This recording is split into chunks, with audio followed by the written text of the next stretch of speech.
we go. Okay, share screen. Cool. So good morning, everyone. Today we are on our second day of talking about web applications and really how we can hack them and what we need to be looking for, what vulnerabilities we need to be looking for and how to find them and what they really do. So just so that you know what we're going to be working on, we're going to talk about what is the stack. You definitely heard it before, right? We're called Full Stack Academy. Like, what does stack mean? We're going to talk about code injection in general. We'll talk about file traversal and file inclusion, which includes both local file inclusion and remote file inclusion. We'll talk about command execution. We'll take a little break, and then we'll come back, and then we'll talk about SQL and SQL injection. Cool. So what is the stack? Can anyone, give me in their own words, what is a stack in the context of technology, IT, programming? What is a stack?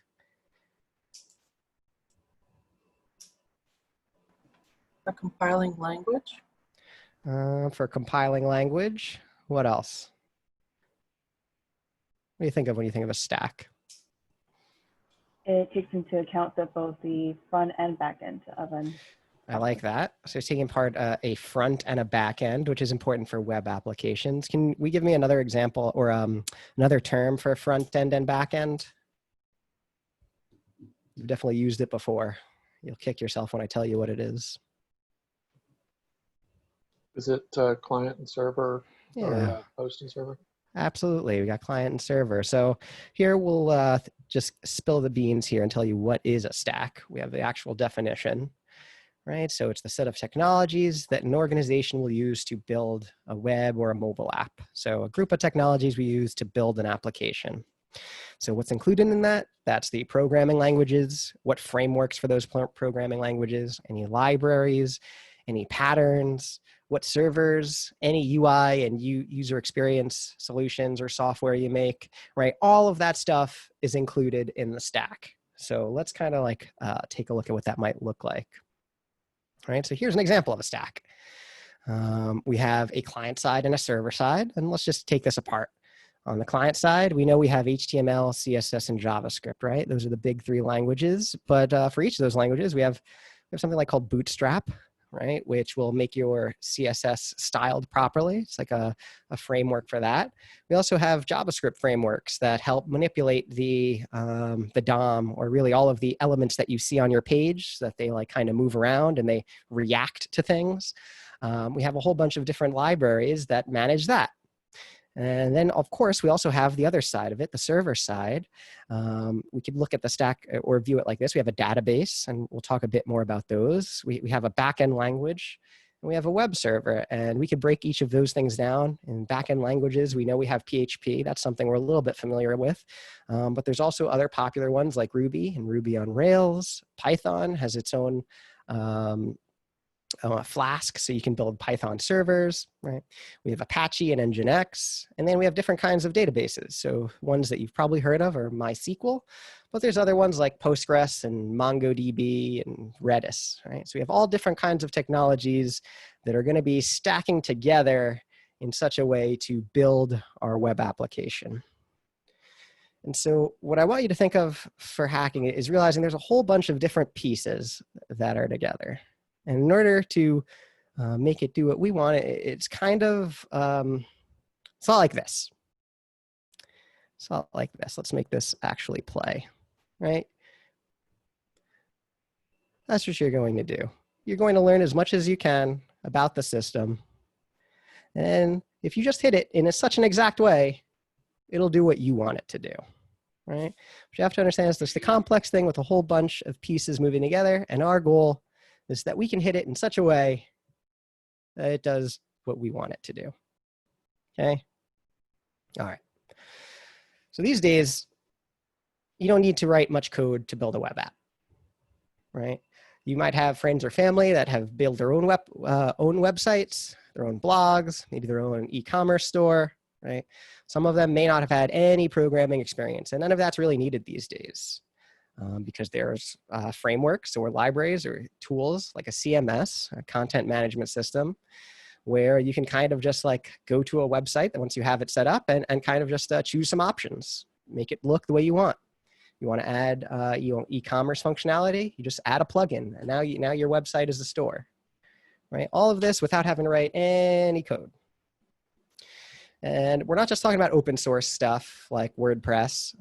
There's also paid software that definitely has vulnerabilities as well, right? Vulnerabilities exist in software that requires licensing, and it's just less common that you're going to find publicly available exploits just because less people have access. Less bug hunters have access to software that requires licensing. So, how can we exploit web app vulnerabilities? Well, we're going to focus on specific ones today. Frank, on Friday, we discussed the OWASP top 10. We're going to specifically talk on really about 4 or 5 different types of attacks, and those are local and remote file inclusion. And I'm going to include directory traversal in there as well. They're very similar. We're going to talk about code execution, and we're going to talk about SQL injection. Those are the big ones for today. Okay. So first, what is local and remote file inclusion here on LFI and RFI? So let's just go with the definition. I'll show you what it is, and then I'll show you how we can exploit it. So here, just the definition. It's a vulnerability that allows the attacker to make a specific request to read local files.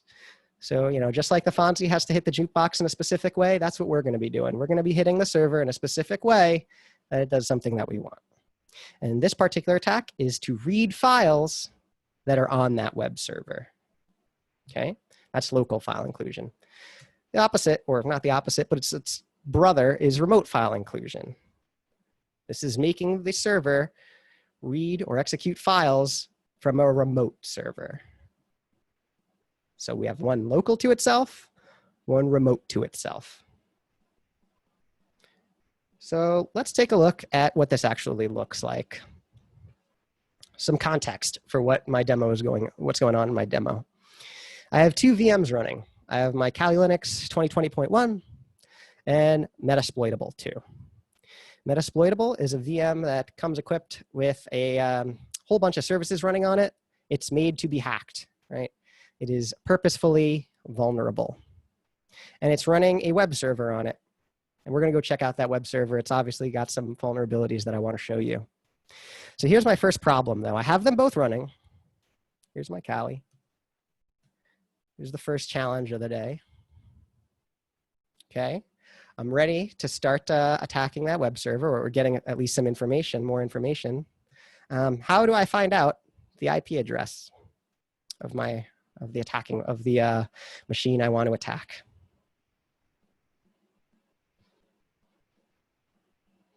There are 2 ways. I know I taught them to you, and I know they're in notes. So 2 ways so I can find the IP address of someone else that's on my network.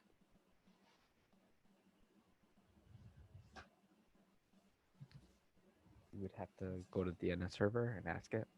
Okay, could ask a DNS server. I don't have a DNS server, so we're not going to use a DNS. I mean, do I have a DNS? I don't think I have a local DNS server set up, so I can't do that.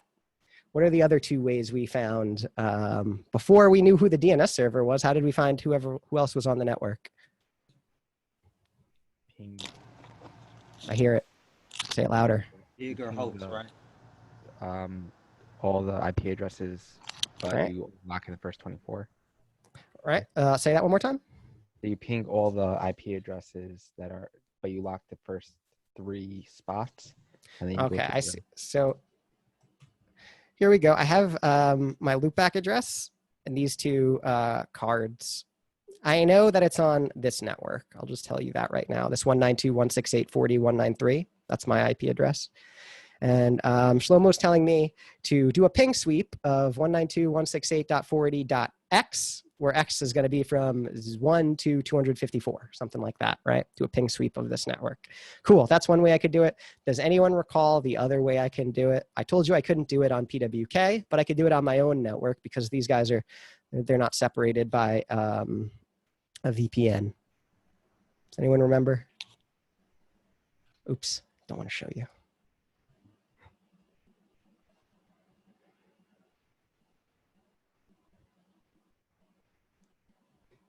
If you're not sure, you should be checking the notes. Let's see. Can I find it before anyone else? Did it have something to do with the MAC address? You are very close. Tell me about the MAC address. Tell me more. I'm just spitting something out. I don't actually understand. All right. Well, I'm going to go ARP to our table? notes. ARP table. Yeah. All right. There you go. You're getting to what I want. So that's NetDiscover. We can use NetDiscover, this tool, right? Let's actually show you what it looks like. You just run it. It's going to send out our packets. It's just like, you know, who's this? Who does this belong to, sort of thing. It's going to go through this entire network, and it'll show me who has what IP address. Let this run through. The other way I can do it was a ping sweep. And I'll show you how we do that. Send, what's my IP address?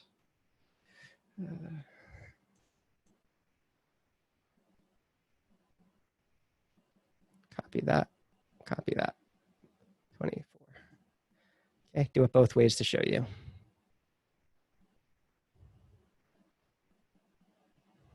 Cool. So that's running. That went through all of them. If you ever run this while you're in your VMware or in VirtualBox, you'll see usually like the first two get taken up by some process in with VMware or VirtualBox, and like the last one will too. So this is likely the IP address, 197. If we go through here, this is what came up with the Nmap scan. We have one gateway, two is likely what I said, the VMware thing. And then we have 197, we have 254, which is the last one, and then 193, which I think is my IP address, right? 193, which is mine. So it's very likely that it's going to be this 197 guy. I'm going to confirm for real now because I actually have this machine. It's running here. Oop. Here. Hello. There it is. So there's my metasploitable, and I'll confirm sudo if config.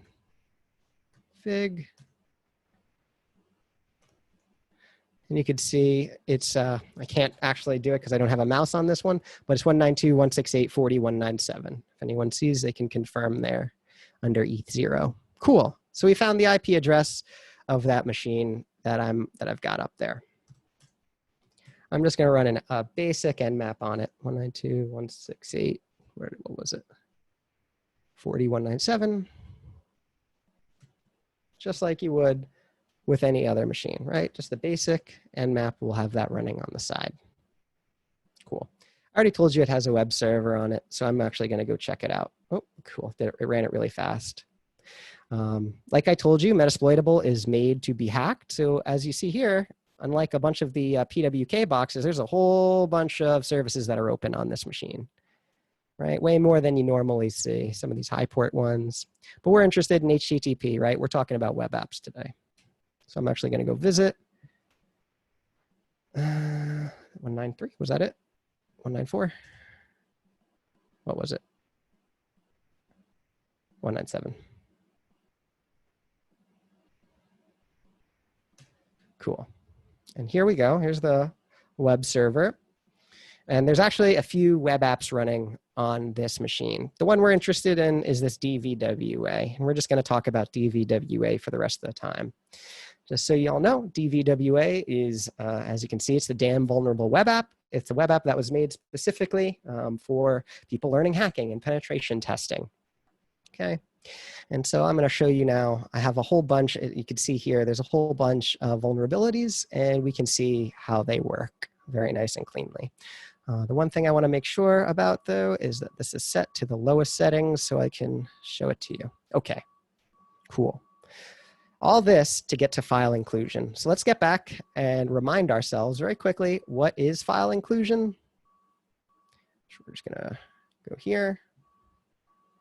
Allow an attacker to use a specifically crafted request to read local files. Okay, we're going to make a request so that I can read a file that's on that machine. So let's see how this works. Go here, here's the web app. And I want to, let's see if I could make this larger. I can't make the URL bar larger, but take for my word, it's 192, it's the IP address /DVWA/vulnerabilities/FI for file inclusion. And then what I want to bring your attention to is this last part. What is this last part here that I'm highlighting? Apologize if it's not super visible. Oops. This question mark page equals. What is that?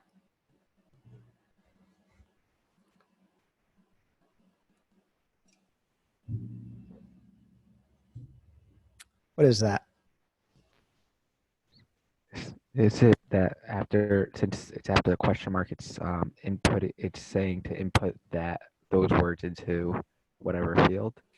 All right. Like- So we are making a GET request. Let's even do this with this thing open so we can really be clear what we're doing. Where is it? Network. Okay. Oops. Make this a little larger. I'm just going to hit enter again. And then here's that GET request that's being made. Can I make this larger? I can.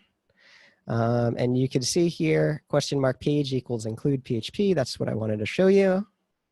Okay, so that we're making a GET request with a GET parameter of page, and that is include.php. So thankfully, this damn vulnerable web app can let us view the source code of this page. I want to show you this. Okay. So this is some PHP that is on the server. It's got this PHP tag that just says, hey, this is PHP. Interpret this as PHP. And this is the closing PHP tag that says, hey, we're done with PHP.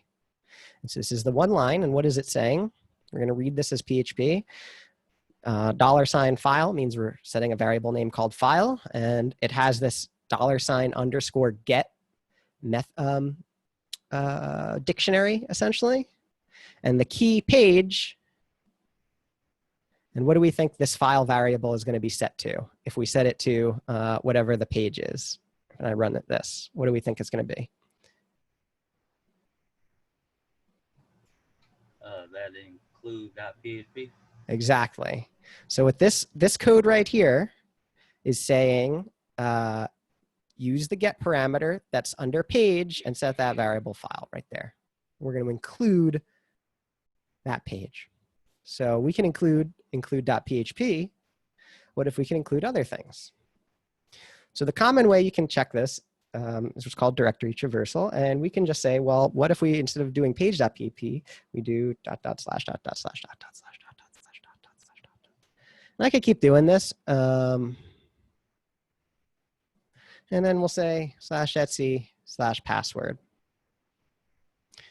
Right? So I want you to include this page now, PHP. Please do that for me. Now what do I get here?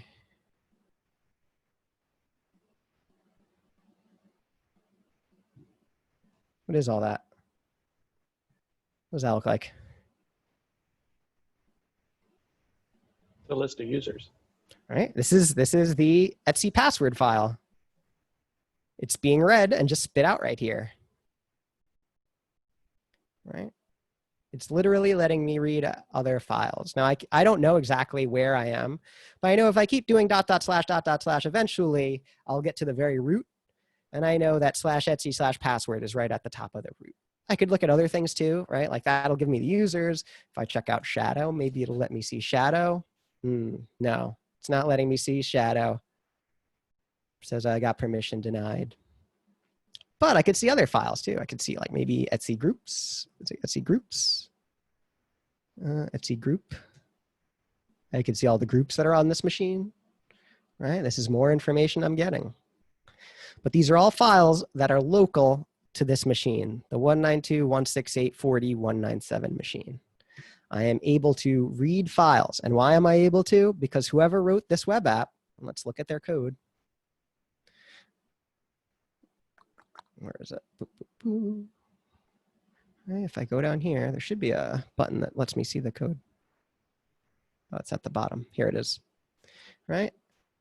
Page, because we're doing this, because we're including pages. And this is just a common thing that websites should be able to do. They should be able to check other files, right?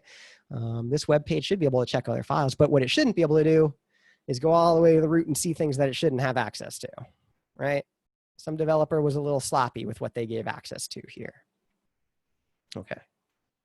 That's local file inclusion. I'll show you remote file inclusion, but first let's see what files are generally interesting to look for once you do find this.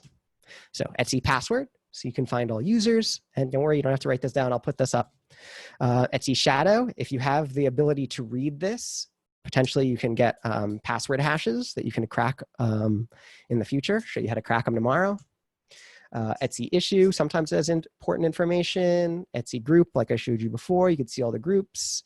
Etsy host name, let's see what we could see, anything there. All right, we'll do, and I'm just putting an arbitrary amount of // I don't know, /Etsy / host name, right?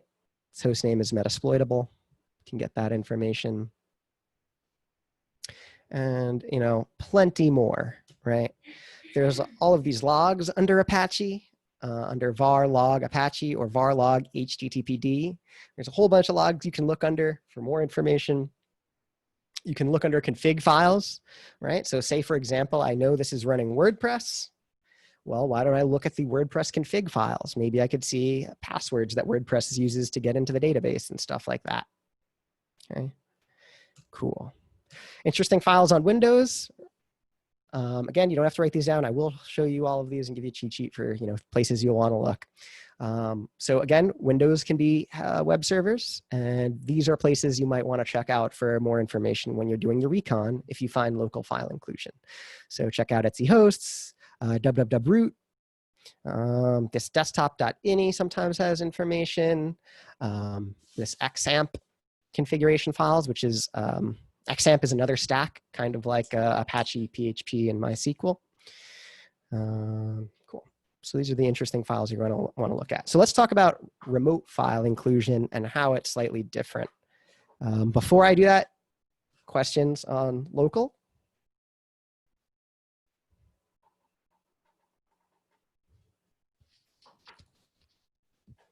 So most of the time, and like if they include if they put in like where they include the get equals and then have a page, you'd be able to get to local file inclusion. Yeah, so you're kind of going to be looking around, and if you start looking around on a lot of websites, maybe you'll notice it more often. You're looking for dynamic content websites, things where like you press something and the whole bunch of stuff changes. And you can find this often on shopping websites. Really, anytime you have parameters that'll change what is showing you on the website. You know, this particular file you're looking for might need to reference another file. And so it's just a very common technique to allow PHP to do something like, where actually is the code I want to show you again. Right, to do something like this, to actually just get that page.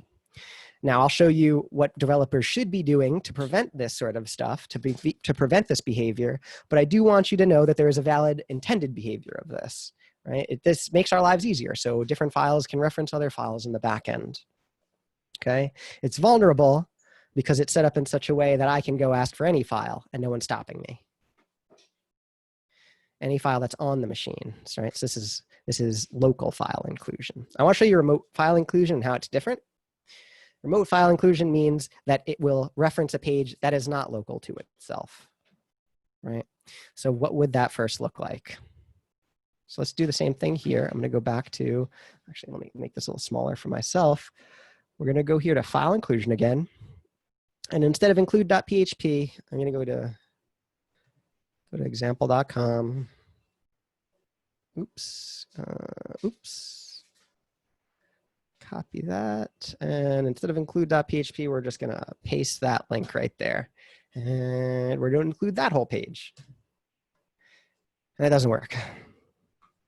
So I want to bring to your attention that this doesn't work. Even on the damn vulnerable web app, even with the lowest settings, I can't by default get this remote file inclusion vulnerability to work. And it is because you will very rarely find a remote file inclusion vulnerability. If you find a remote file inclusion vulnerability, it's like, wow, like this is for sure going to be my way in. At least that's what I would think. They're very rare, and they require you to kind of screw up your configuration. I think by most default, Apache configurations will not let you do this. You have to actually set that I can reference another page. So let me show you what that looks like. So I actually went to my settings and figured out how to set it. Actually, I read these warnings, and it said this function.include, right?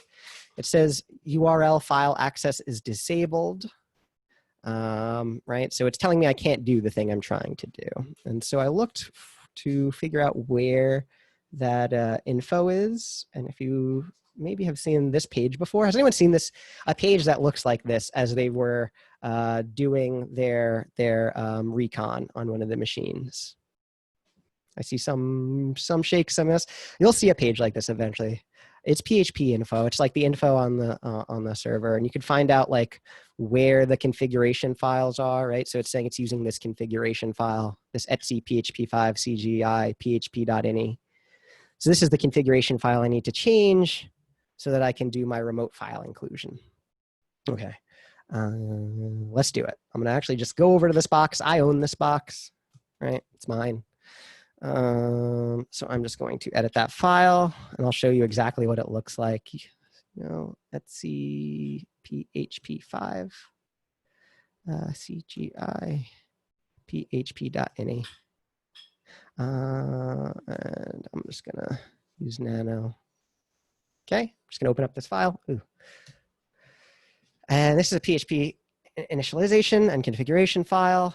There's only one thing I'm looking for, and it's, I'll show you. It's related to, oh, can I not show you? This file access. I want to allow URL includes. It's literally an option. Let's just scroll down a bit to find it.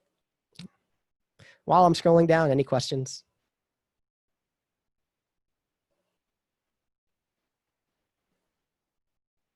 Almost there.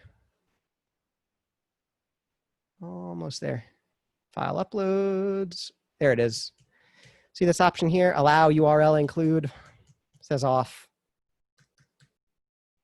I put it on. Write this file. Exit. And then I just got to restart this. Slash. Let's see. Apache 2 restart. Probably got to sudo this. Okay, restart the web server. And now we should be able to include a remote file.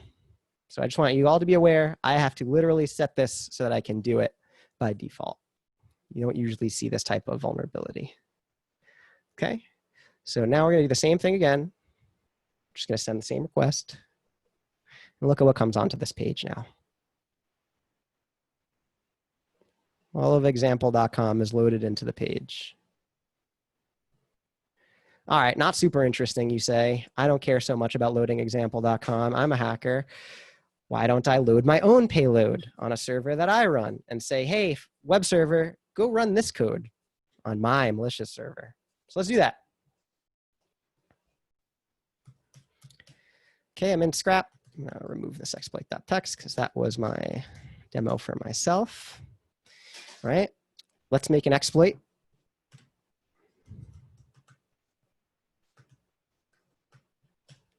What am I gonna put here? I'm gonna say the RB exploits here.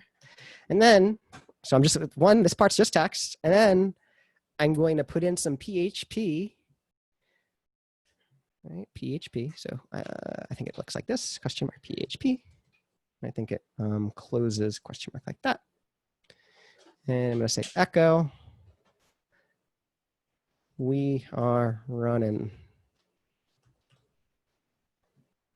this PHP.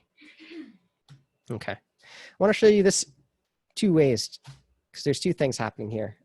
There's the way the server can read this when it includes it is it'll get this part, right? That just says RB exploits here, but then there's this that's saying it's PHP, and I expect it to actually just have we are running this PHP. I don't expect to actually see the tags and the echo part.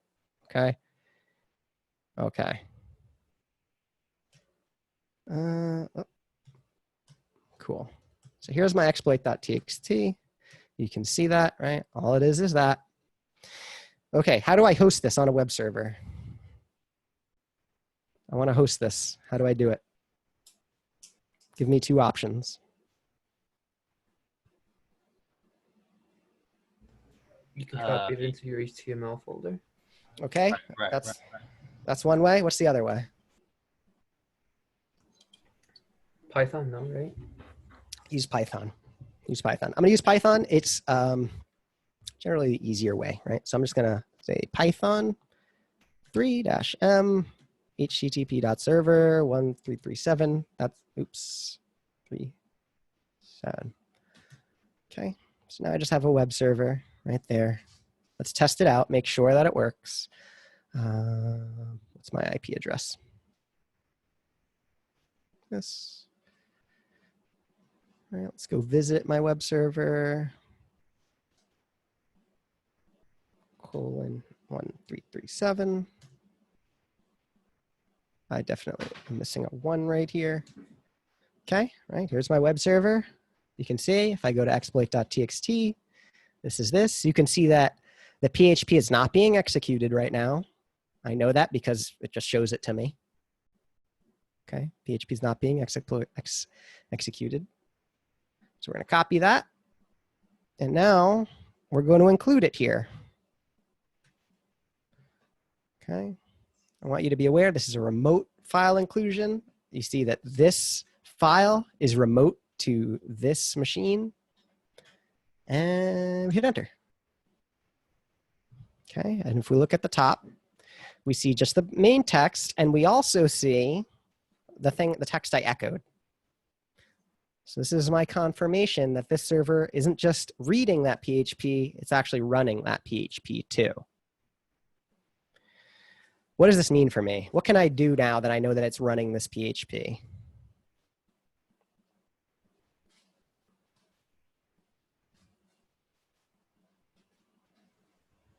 Could run an exploit with PHP.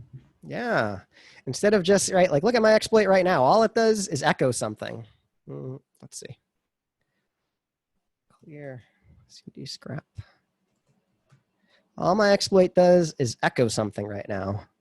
But I could totally put a reverse shell in here. I could tell PHP to connect to me and send bash, right? And then all I would have had to do is make a request to this site. This site is going to do a page include to my remote site. It's going to grab that information. It's going to execute the PHP code that says, hey, send a shell to, you know, the guy that's waiting for it. And then I get a shell. Okay. So this is remote file inclusion. Remote file inclusion. Okay. So RFI is for remote locations, right? You can use it to host your own exploits, put your PHP reverse shell there, and have the server go and reach out to it. Cool. Let's go on to the next. So some notes for if you are trying to execute an RFI. You can serve up some scripts, some web shells locally using Python's HTTP server. I prefer using that instead of Apache. If you try to use Apache, your server is going to try and run the PHP instead of just passing it off. So it's something to be aware of. In general, I like using the Python http.server. It's just easy. Wherever I am, spawn it up, turn it down, whatever I need to do. The RFI is a rare vulnerability, right? It requires someone to purposefully set it. So because it's off, you're not able to include remote files generally. If you can compromise the machine, instead allow the URL include value to true, how could you include remote files? Well, it's the same idea, just like I showed you, right? You can host your own payloads and set it that way.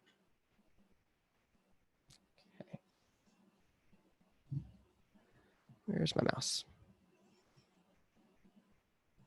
Okay. Null byte injection. This is, I think, the last part I want to mention about this. In some specific cases, you're going to need a null byte. Oof. Null byte terminator to the LFI RFI vulnerable parameter. Has anyone heard of a null byte before? See if I can get the cameras on everyone. Null byte for the website. Definitely Null heard of byte. the channel. Say that one more time. I said definitely heard of the channel. Now I've Heard of the channel. before. All right, Yeah, so the what- guy who hosts he calls himself Null Byte. Yeah. So Yeah. null byte is a pretty common terminator character. Mhm. And it is the %00 or the OX00 character in hex. And generally, this character means like end of message. And most machines read this character as we're done here. Okay? So depending on where you place these null bytes, it can completely change the meaning of a message. Okay? So how does this matter for us? Well, we can add a null byte to our payload to terminate program logic. So how does this kind of look? Let me give you an actual example. Okay. Is this example? Yeah, this is good. This is good. Okay. So here we're getting on the top part, right? We're just getting the page, the page variable there. And then we're just requiring that var www, that file, .php. Here's the problem though. When we were trying to do the directory traversal, we weren't looking for a file that ends with .php, right? We can't, there's no file /etc/hosts.php. And if you look at what's happening on the top, we're like literally interpolating that thing, the page that we get into that var www file.php. So if we wanted this to work, we need to drop that .php part, right? We want it so that it just goes to var www /etsy/something/etsy/ password or something. Okay. So that's what we want at the bottom. In order to do this, we can add a null byte. So what would that look like? This would be how we would add it in. Right? So we would do page equals .. /etsy/password and then put the null byte. That's like saying end of message. Right? So the server is going to read it as go to website and then grab the page thing, which says .. /etsy/password, and then not going to add the .php because it says end here. This null byte character says message is done. We're terminating here. Okay. So something else to be aware of. You will not often find this sort of vulnerability anymore. Apache's gotten pretty good at stopping it. It's like it was super common at the time, and I encourage you to like kind of look in the history of null byte. Obviously, it's pretty popular because you'll see it in a lot of culture. So definitely take a look at null byte injection. It's essentially adding that character to terminate and change the meaning of the message. Okay. Questions on null byte?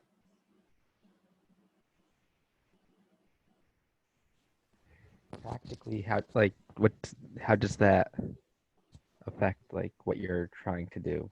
'Cause Okay. If you go to the PHP, if you go to the password.php, don't you get the same information back? I'll show you. So let's see if this will work the way I want it to.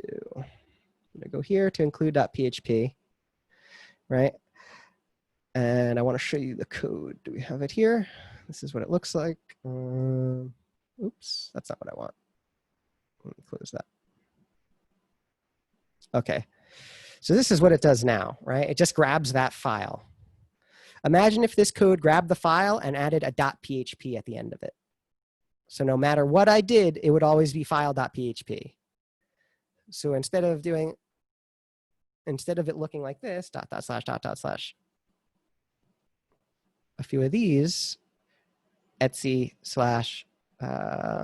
password, instead of this, it would do .php, Etsy / password.php. And you can see that's not a real file. There is no Etsy password.php because the code in the back end adds a .php. If I wanted to not let that happen, right, I would add password and then a null byte. And I don't think this will actually work because it doesn't actually check anything. And this null byte here would say, oh, go grab this page, Etsy / password, blah, blah, blah. But it's not going to add the .php part because the null byte's saying, hey, we're done. Does that clear it up, Shlomo? Yeah, thanks. Cool. Cool. So let's talk about RCE. I have an example of it, and then we can take a little break. So RCE is remote code execution. We can execute arbitrary code on the machine. So what does that look like? What are we going to do with it? Sometimes this is called code injection. Don't be confused. And essentially, we're injecting code that allows us to execute system commands. Right? We're going to put something in that the computer reads as a system command. So let's take a look at the example I have for you. Go to the command execution section. And here's how this works. You can put in an IP address here. And let's see what it does. Let me put in my IP address. Copy. Paste. And you submit it. Well, let's see what it does. What it shows back. So it looks like it's showing you the standard output of the ping response, of the ping command to this IP address that I put in here. Okay, let's look at the source code. What's actually happening here on the back end when I make this request? Okay, it's a little bit more PHP, but we're going to try our best to read it. It's PHP tag at the front and at the end saying, hey, this is PHP code in here. Okay, this is saying if something is set, so if this is a submit, if this is a post request with a submit, and then it looks like it looks for the IP address in the request. And then it looks like it does something. If it's Windows, it does shell exec ping. Or excuse me, if it's Linux, it does ping with a -3, right? Or shell exec ping. And here, I'll do shell exec if it's Windows. Okay.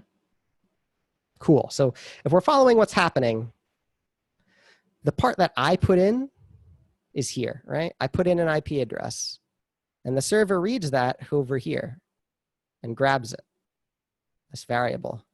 And then it puts it in either here or here. So I want it, so that way once it's in here, it's going to like run this ping space, and then dot in PHP is the concatenate. So it's like ping space plus the IP address. That's what's running on the server, or ping-c3 plus the IP address. How can I make this run code that I want it to do now? This is the only place I get to write any code. Let me see if I can get a notepad or something. Pad. There's no pad. Text editor. All right. So this is what the target gets. Ping space, and this is a plus. And then this is what I get to change. $IP. This goes into the computer. How can I change this? All I can change is this. What if I want to make it echo something too? What can I do? Make this larger. Can I?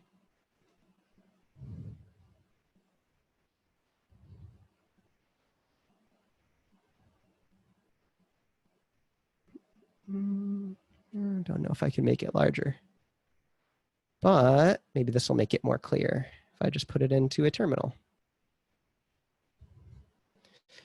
Ping. What's my IP address? I'll just put that in there just so that you can see. Oh, that's not it. System.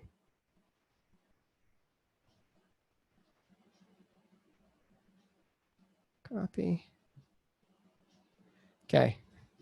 What if I wanted to create a file as well? What would I write here to create a file to do this in one line?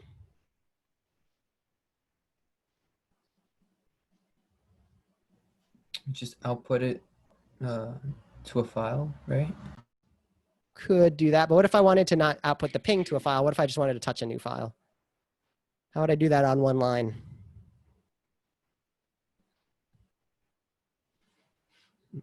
Am I going to find the answer before you guys? How With a to semicolon. do things on one line bash. Type it. You can use the pipe to send command. If you use a semicolon in a code. Semicolon executes the right hand regardless of the left hand. So we can do that. I'm looking for, there we go, run two at once. Yeah, we could do semicolon, or we can use the and operator. So let's do that. So we would do, right, ping that, and what do we want to do? Touch, or let's just echo. Hacked. Jeez.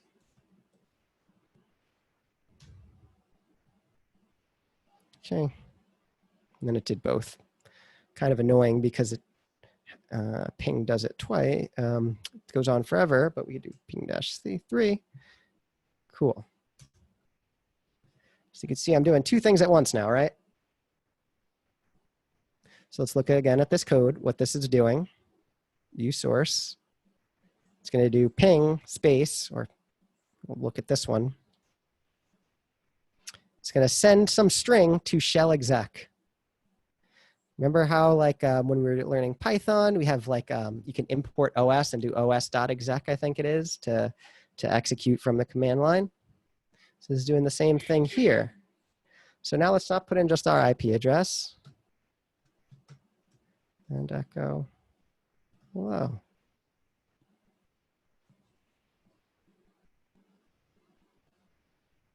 Here we go. I'm running commands on this other machine now. Very many commands are very complicated ones, but you could see I can echo hello on this other machine just by making a request over here. Is this clear? Is this not clear? I'm going to do it again, except I'll use and this time. Right? Submit. There it goes. I used and, so it did it in different order. But there's the hello. And there's the ping that it did originally. And how did it do this? Let's follow the code.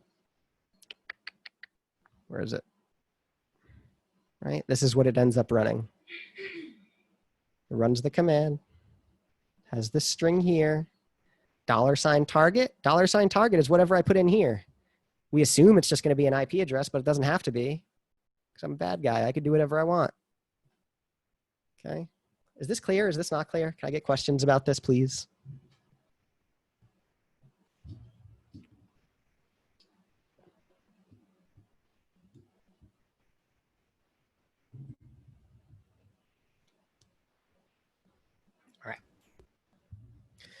Do I at least have confirmation? Do people believe at least that I'm running commands on this machine, on Metasploitable, just by making a request? Yeah, Okay. the purpose of showing us in your text editor was just simply to get the syntax of running two commands with the semicolon. But you haven't done anything to the code on this page. This is just an opportunity to run this particular exploit because of the way the code is written. Is that correct? Yes, Okay. absolutely, absolutely. So whoever wrote this code, right, it's very unsecure. They have it, they assumed that whoever makes this request, all this target is just going to be some IP address. And, you know, if it's just an IP address, there's no big deal here. Ping, space, IP address, throw that to shell exec and send that back. No big deal. The problem is whoever wrote this was not cognizant that someone could just put other stuff in here. Instead of just an IP address, they can do, you know, echo hello, or, you know, put a whole reverse shell back in here, right? If you could do it all in one line, have it reach out to me. right? Point is, I can execute arbitrary commands on this machine just by sending requests because it is not properly secured. Someone wrote some insecure code for this, and that's what I want to show you. Okay. The other part I want to show you with using a text editor to kind of show you the syntax. A lot of this is kind of playing with the syntax. Like you'll see here, things get pulled, and a lot of times, moving a quote or using single or double quotes will change the entire meaning of the message. So sometimes putting it into a text editor with syntax highlighting will help you as you are formatting your requests. Okay, so that's remote code execution. You possibly be able to access the Etsy password file from here. Okay, /Etsy/password.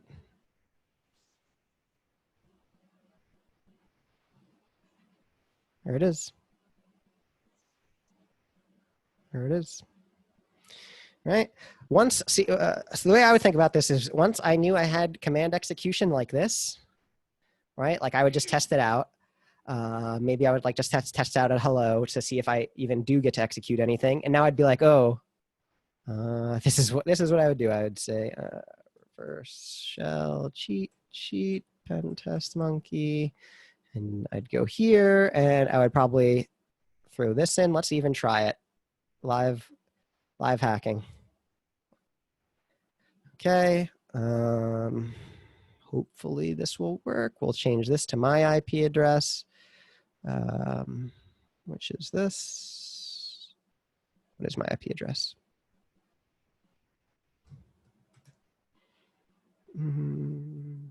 This one. Copy. Okay. We'll put that IP address there. And the port number, we're always using LEET. Okay. All right. So this should grab that IP address and do the ping thing. And then it should call bash, do a -i, send me a remote shell. So what do I got to do? I got to make sure I got my listener listening.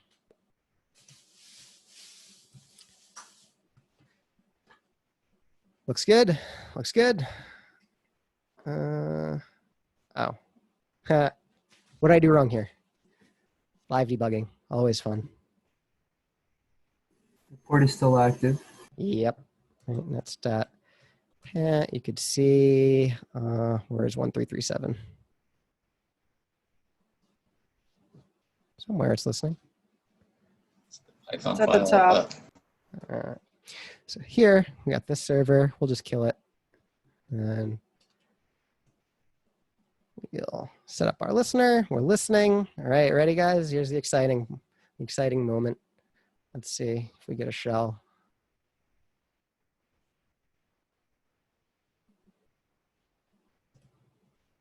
Looks like we didn't get. Oh, what happened?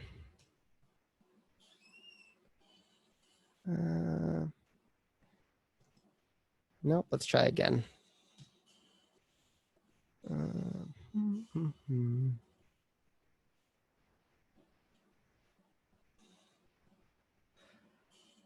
And what is my IP, just so that it doesn't break again?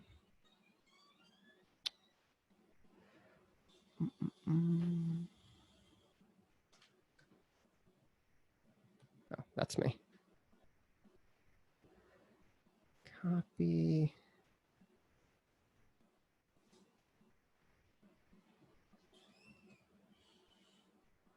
And let's try. Oh, I need that there too. And let's try it with that. So let's try this as the payload. Did I set up my listener?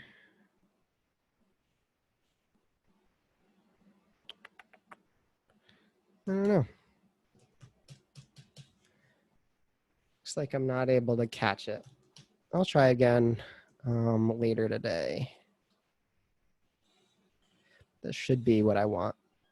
I could try and maybe.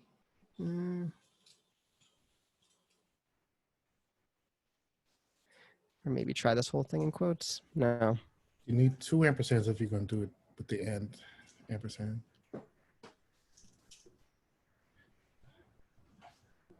Right here, right? Oh, it could be because that first one. Yeah, try that. Oh, I think you need a bin bash /C in Bin front of the bash. bash -I. Dash I dash So C. after the 2 ampersands, Uh-huh. do a /bin/bash.